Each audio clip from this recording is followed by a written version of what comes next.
ఇప్పటికీ school start అయ్యి దాదాపుగా ఇంటర్మీడియట్ కాలేజీలు స్టార్ట్ అయ్యి దాదాపుగా 26 రోజులు అవుతుంది. మరి పాఠశాలలు స్టార్ట్ అయ్యి 10 రోజులు అవుతుంది.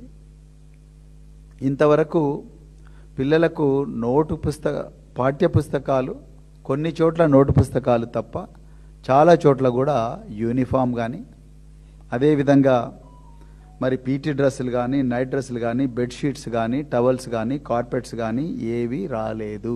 ట్రంక్ బాక్సులు పిల్లలు తమ వస్తువులు తమ బట్టలు అదేవిధంగా నోటు పుస్తకాలు కానీ విలువైన వస్తువులు తల్లిదండ్రులు ఇచ్చిన విలువైన వస్తువులు పెట్టుకోవడానికి ట్రంక్ బాక్సులు కానీ అదేవిధంగా పుస్తకాలు మోసుకొని పోవడానికి ఇవ్వవలసిన స్కూల్ బ్యాగ్స్ కానీ ఆటలు ఆడుకునేటప్పుడు వేసుకోవాల్సిన సాక్స్ మరియు బూట్లు కానీ అదేవిధంగా ఫుడ్ ప్రొవిజన్స్ యూనిఫాము ఇవన్నీ ఇంకా అవ్వలేదు.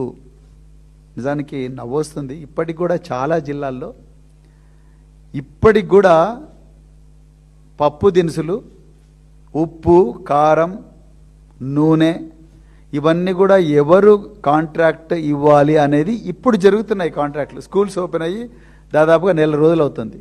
పిల్లలు వచ్చినారు స్కూళ్ళల్లో.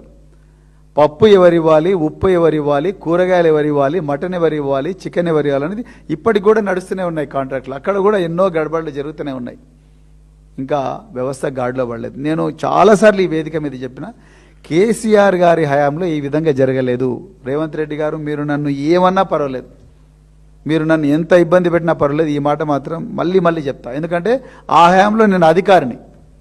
ఇప్పుడు మీరు ఏ సవ్యసాచి ఘోష్ గారితోనైతే మీరు ఈ పనులన్నీ చేయిస్తున్నారో నేను ఆ విధంగానే ఆ రోజుల్లో మేమందరం అధికారులుగా పనిచేసినాం. కానీ మీలాగా ఎప్పుడూ పని చేయలేదు.